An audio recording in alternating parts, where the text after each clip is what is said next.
it's Fred. Welcome to another edition of this falling down old house. What we have here today is a leaking washing machine valve. It's leaking out of the stem, as you can see. It is a type of valve that is not easily repaired. As you can see with this one, for a stem leak, you'd basically tighten this up. If need be, you could unscrew that, replace the packing.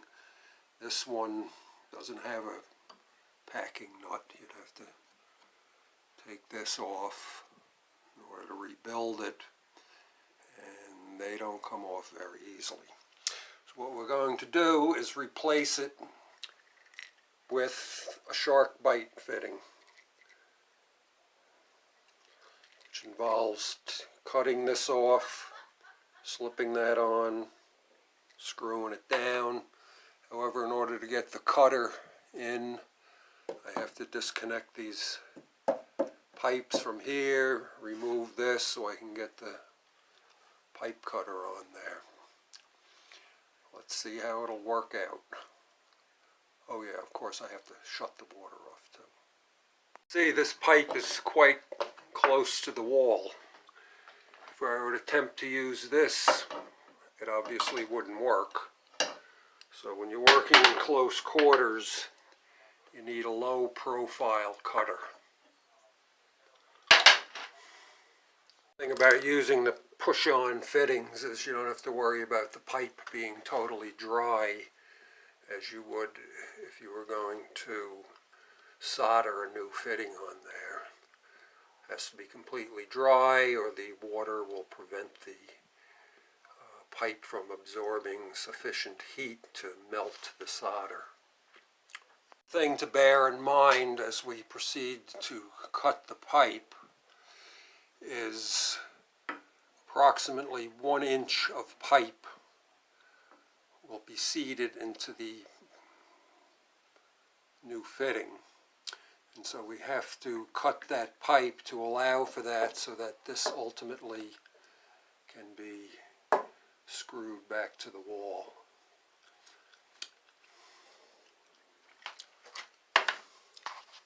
Therefore, marked where I'm going to make my cut.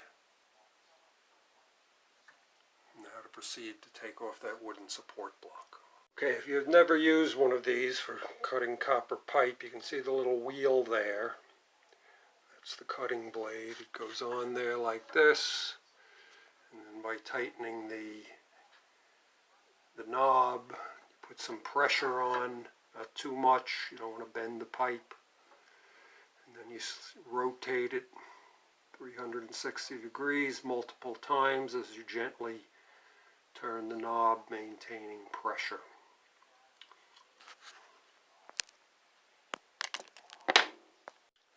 I don't know if you can see it, but it has begun to score the pipe. Keep on going, it'll eventually come off as clean as a baby's whistle.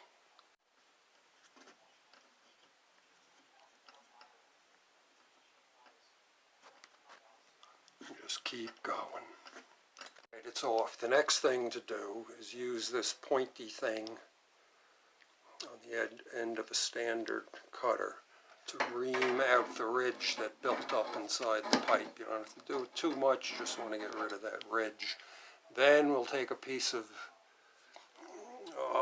steel wool, fine steel wool, and shine this all up nice. I hadn't reinstalled my bracing block, got that almost as shiny as a new penny. If you were going to solder it, it would have to be as shiny as a new penny. Next step is to put the shark bite fitting on. I'll see if I can set up the camera so that you can observe that.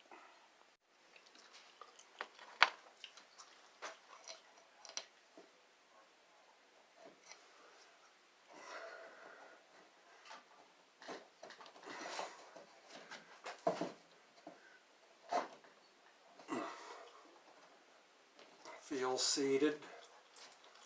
Of course, there's only one way to find out if it's working. That's turn the water on. Let's give it a try.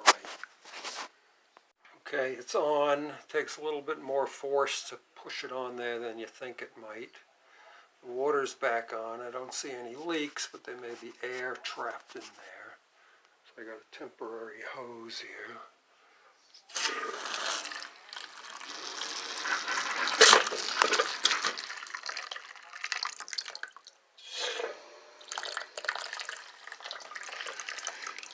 It's leaking out of the hose.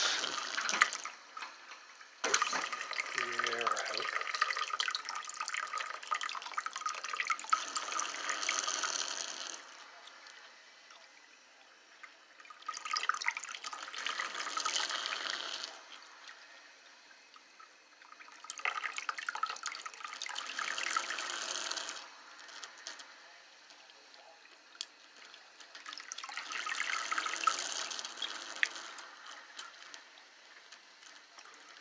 Turn this off for a minute and go.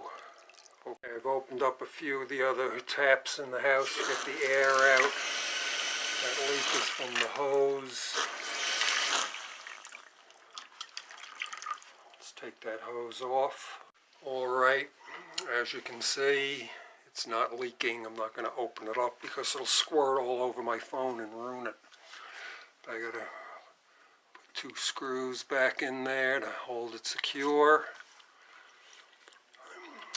Put a new gasket in the washing machine hose and we're ready to go. So there it is, all hooked up, no leaks. It's in the on position now. That's off. No leaks.